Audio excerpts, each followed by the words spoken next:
दोपहर की चिलचिलाती धूप में खेत की मिट्टी पत्थर जैसी सख्त हो चुकी है। फसलें पीली पड़कर झुक गई हैं। हरिया पसीने से लथपथ खाली हाथ घर की दहलीज पर कदम रखता है। उसके कंधे झुके हुए हैं।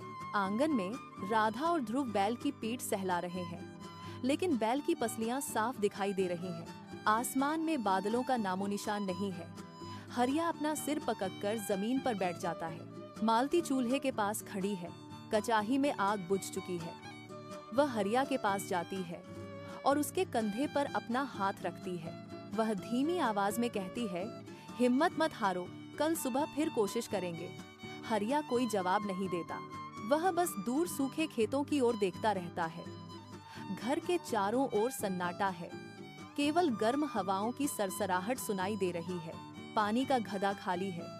हरिया अपनी मुट्ठियां भींचता है, लेकिन उसके पास अब कोई रास्ता नहीं बचा है। हफ्तों बाद बारिश हुई, लेकिन तब तक खेत की मिट्टी दलदल बन चुकी थी और फसलें पूरी तरह गल गई थी। कर्ज का बोझ अब हरिया की कमर तोड़ रहा था। फिर एक सुबह वह प्रिय बैल खूंटे पर बेजान पड़ा मिला।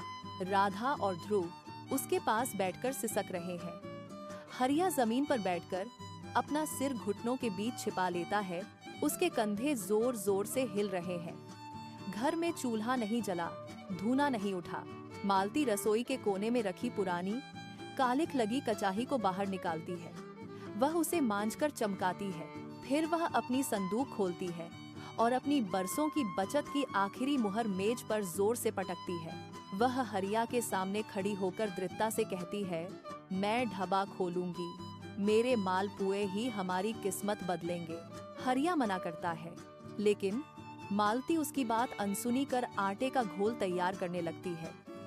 वह कचाही में तेल डालती है और आग सुलगाती है। अगली सुबह मालती गांव के चौराहे पर पहुंचती है। वह ईंटों का एक छोटा चूल्हा बनाती है और आग सुलगाती है। कचाही में तेल खौलने लगता है। वह आटे का घोल कचाही में डालती है।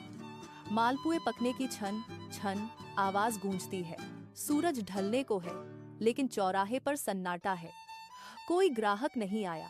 मालती की उंगलियां ठंडी पड़ रही हैं। वह कचाही के पास खड़ी होकर दूर खाली रास्ते को निहारती है। उसके माथे पर पसीने की बूंदें हैं। समय बीत रहा है। अचानक वह घोल को फिर से फेंटती है और कचाही में डालती है। इस बार मालपुए की मीठी खुशबू हवा में तैरने लगती है। वह खुशबू धूल भरी हवा को चीरती हुई आगे बढ़ती है। एक राहगीर अपनी गठरी लिए चौराहे से गुजर रहा था।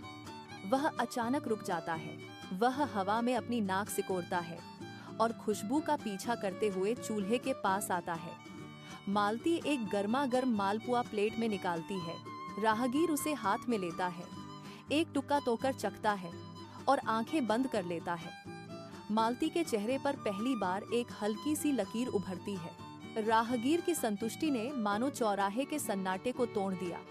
देखते ही देखते लोगों की कतार लग गई। मालती के हाथ तेजी से चलने लगे।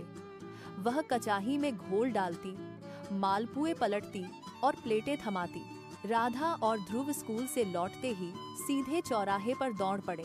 राधा प्लेटें धोती और ध्रुव ग्राहकों को गर्मा गर्म मालपुए परोसता। मालती की कचाही दिन भर धधकती रही। तेल की छन छन और लोगों की भीड़ से चौराहा जीवंत हो उठा। दूर दराज के गांवों से लोग इस स्वाद की चर्चा सुनकर आने लगे। कमाई की गूंज मालती के घर तक पहुंचने लगी। एक शाम जब सूरज ढल रहा था, एक बुजुर्ग ढाबे के पास आकर रुक गया। मालती ने बिना एक शब्द कहे कचाही से गर्मा गर्म मालपुए निकाले। बुजुर्ग ने मालती के सिर पर हाथ रखा और धीरे से दुआ दी। मालती ने उसे जाते हुए देखा। उसकी कचाही की आग अब और भी तेज धधक रही थी। कुछ महीनों की कही मेहनत के बाद हरिया बाजार से एक नया और मजबूत बैल घर लाता है। बैल के खुरों की आवाज आंगन में गूंजती है। राधा और ध्रुव दौड़कर बैल के पास पहुंचते हैं और उसे ताजा चारा खिलाते हैं। हरिया घर के मुख्य द्वार पर खड़ा होता है और मालती का हाथ थाम लेता है। मेज पर रखा कर्ज का कागज अब राख हो चुका है। घर का कर्ज पूरी तरह उतर चुका है। मालती रसोई की ओर देखती है, जहां चूल्हे की आग अब केवल भोजन नहीं पका रही, बल्कि उनके भविष्य को रोशन कर रही है।